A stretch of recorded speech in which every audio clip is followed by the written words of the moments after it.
Hello everybody and welcome to another Guitar Union fretboard diagram video. Today's topic is going to be the key of F major in our one key per video series here. We're taking each major scale and taking a chance to just look at it, get to know it, spend some time with it so that we can become familiar with some of the specifics of that key. And in each of these videos, I don't have a like a standard approach to how I'm doing it, just kind of off the cuff, going over some of the same concepts that I did in the other ones. Part of my plan is to do something more exact for each key in future videos, but for now, like I said, we're just spending some time with the key, taking a look at it, taking a look at the key spelling. In the key of F, F, G, A, B flat, C, D, E, F. This is the key that has one flat in it. And when we open up the circle of fifths here, get back into the screen properly, we see that the key with no sharps and flats, C, is one away from G, which has one sharp, and then one away from F, which has one flat. So when we go in fourths, C, F, B flat, we add one flat each time. When we go in fifths, we have F sharp, C sharp. We add sharps each time. So F is the key of one flat, and it's also that one key or chord when you're first learning your chords, you're like, okay, what's an A, what's a B, what's B, what's a C, you learn these chords, and then oftentimes because we play songs in the key of C, the F is introduced, and you're like, how do you play the F? And you're like, oh fudge, the F, either the short bar form or the full bar form. They're both kind of a pain to beginning guitar students, and I swear I've had multiple students give up on guitar. They probably won't admit it, but they gave up on the guitar because they never could play the F chord. And the bar chords are a kind of a pain when it comes to learning them because they're difficult. It takes strength. It takes a lot of effort and technique reform in order to get it to do correctly. So anyway, we'll start by adding the notes of the F chord here. The thing about F is that the notes of the F chord are F, A, and C, and there's only one open note in the F chord. The F would be on the first fret. And then there's the A, and most of the time we don't even use that open A as part of the chord. But that's the only one. So it has to be a bar chord for starters. So I'll throw these Fs out here in their octave shapes, and then the A that usually does get included is here. And then of course we have the C as part of the F chord, and then this C right here is also usually played in the F chord. So then we have either this short bar form or the full bar. So kind of playing on some of the other videos, if we're gonna do the whole caged thing, this F form is really an E, because if we were to move it all back, it's E. So it's the first bar chord of E. And not only that, if you're playing a full bar at this area of the neck, there is more tension at the neck in that area. So it really is one of the hardest bar chords to hold. So if we're gonna do like a D shape, we're gonna have our C right here, and back to our F, which is an octave shape, and then our fifth fret A right here. And if we're going in this order, we have F, A, C, F, but the chord is usually held like that. So now the next shape of F is going to happen based on the C shape, because we're at the D for caged E, D, and then it starts over at C. And you see that D shape and the C shape are really kind of like the same thing. and then back to C, F. I want to move these over here a little bit. And then in this case, the A is going to be right here because it's the B string. And then, oops, that's C. I knew something was missing. Oops, it's not a C, it's an F. Okay. See how that C shape sometimes makes me think that that's a C. And then we got this right here. So now we have our A shape, and our A shape is connected to our G shape.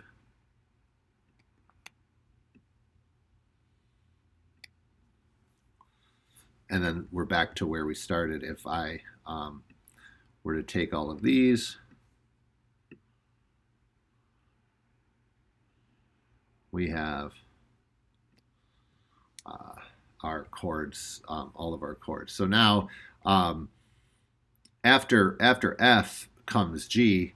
So if we add our 2 and our 6, all of our G's and our D's, we're going to end up at the pentatonic scales, because you turn major chords into pentatonic scales by adding the 2 and the 6. So let's just build it like that. Anywhere there's an F, we're going to add a G a whole step in front of it.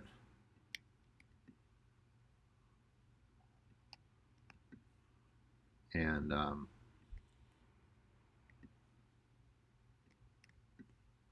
have the open G in the 12th fret right here. We get all of them. No, we didn't. Got one more right here, the F to the G. Okay. And then the D, we'll start with the open D. And then 3rd fret D right here. And then this D, and of course it's always a whole step in front of the C. This D right here. And then this D right here. This D right here. And boom, we're building the octaves. And then this D right here. It looks like we're missing AC as well, which is right here. So now this C as well. Oops, missing a whole bunch of notes. I don't know if it's for me dragging them. But here we have now the pentatonic patterns of the major scale. So basically it's a 1, 3, 5 with the 2 and the 6.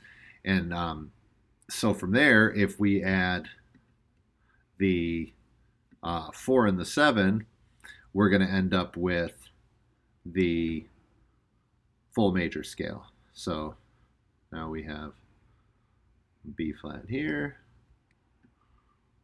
B flat is a half step in front of the A. It's the 4.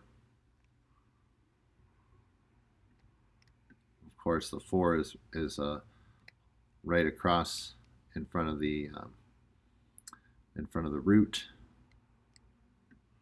except here because it's the B string. And then here. And then here. It's like our using these bigger circles here, and it ended up getting a little crowded. Using a little bigger circles to make it easier to see. In any case, we'll just have to deal with it for now. So there we have all our B flats, except when I'm dragging some of them, I'm not saving them. Oh, okay. And so then the last one is E. Open E, open E, second fret E, B string E, A string E, G string E, and then from there everything is just a repeat of what we've already done, just above the 12th fret. Boom, we have all our major scale patterns. One thing that I've been showing that we want to look out for all the time is are these patterns right here that emerge off the 2, 3, and 6 of the major scale, the major scale degrees of the 2, 3, and 6. They form a straight line of all the notes on the same fret. So it's a good landmark when you're trying to find either your minor chords or really even your major chords, because if we look at this here, we'll first take a look at F. Here we have F, A, and C on the 2, 3, and 4 strings. That is that right there is an F major chord. But then if we eliminate this one, the 2, 3, and 1 strings, 3, 2, and 1 strings, we have the D minor. So we have the 1 and the 6 chord right here. Similarly, we have the A, C, and the E, which is the 3 chord minor, but we also have the C, E, and the G, which is the 5 chord major. So we've got our 6 and our 1, our 3 and our 5, and then right here we have the 4 chord, the B flat, D, and F, and then the G, B flat, and D, which is the 2 chord. So these positions right here are extremely useful when it comes to just kind of having landmarks for each key. We want to know in every key what our minor chords are. We also want to know what our major chords are. Those are the main 6 chords in each key. Of course, the 7th chord is the E in the key of F is diminished. The 7th chord in every key is diminished, and that's because of just how it works out with the intervals that construct the major scale. Since every major scale is constructed whole step, half step, whole step, whole step, half step, every chord quality that emerges off the 1, 2, 3, 4, 5, 6, and 7 are the same. That's why it's important to understand scale degrees, because scale degrees are the same for every key. In this video, though, I know some of you really like scale degrees and don't like talking about notes, but in this video, we're committed to F. We're committed to learning F and things about F in particular. So that's why we're doing that. So when we take these scales even further, I'm going to do it again. I'm going to give us a little bit more room over here. So from here, they're kind of messier than most of my videos because I made them bigger. I'm going to have to come up with some bigger chord or neck diagrams, but I think most of you can see them. So if we take one of these forms right here, if we eliminate a couple of notes, we turn it into a pentatonic scale. Then if we eliminate a few more notes here,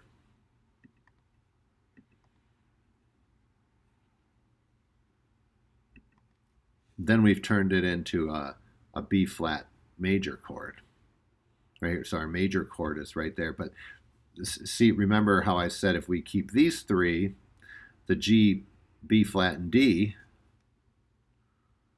well, first I'm going to turn it into a pentatonic scale yet again. So then from the pentatonic scale, if I just keep the G, B flat, and D and eliminate the C and the F,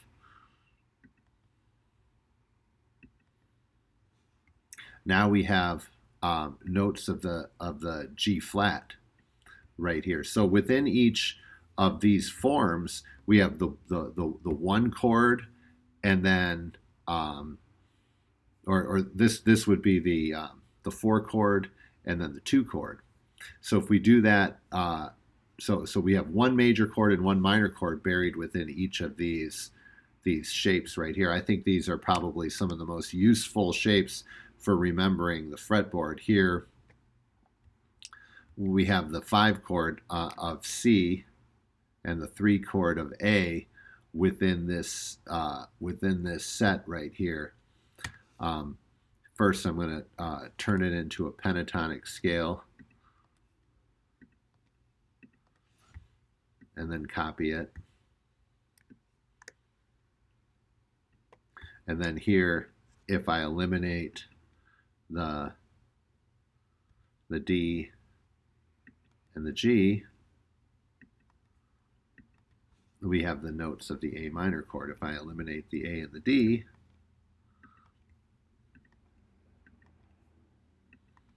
we have the notes of the C major chord. So we have the 5 chord in this same exact shape right here. And then the final one is where F is.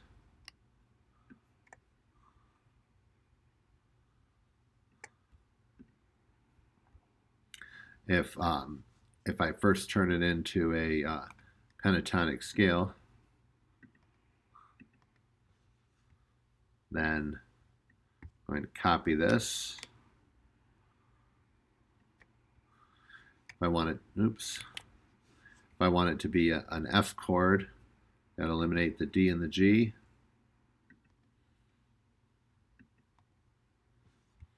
Then I'm left with all FACs. If I want it to be a D minor chord, I've got to just get rid of the G's and the C's. And there we go. So once again, this where all these notes are in a straight line on the same fret should be indicated in every major key. One other thing that it's always important to study are the notes on a single string. When you look at the notes on a single string and carry them out, you're seeing the actual major scale laid out in whole steps and half steps. And on the E string, the F starts on the 1st fret, and so we can see 1, 3rd fret, 5th fret, 6th fret, 8th fret, 10th fret, 12th fret, and 13th fret. So these are some of the things that you should be, talking yourself through as you're learning about different keys. And then if we know our notes on the E string, we know where our power chord shapes are by adding the 5th to each one.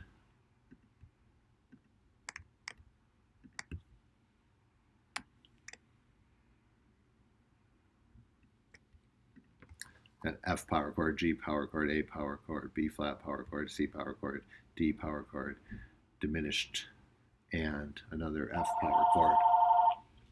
So when we're doing these different scales, each one is going to show a little bit different things. If we did certain examples in other videos, I recommend that you apply those, some of those concepts, whether they be 3-string chords, whole scale shapes, 3 notes per string, or any chords. There's too much to talk about each key in each video, but my point here is just for you to spend some time looking at it. That's why we keep all these notes here. Get to know what the key of F is, and hopefully if you spend enough time with it, it just makes sense to you. The next time you play a song in the key of F, you're more familiar with everything that is unique to it. I hope you enjoyed my key of F video. We'll see you at the next one. Thank you.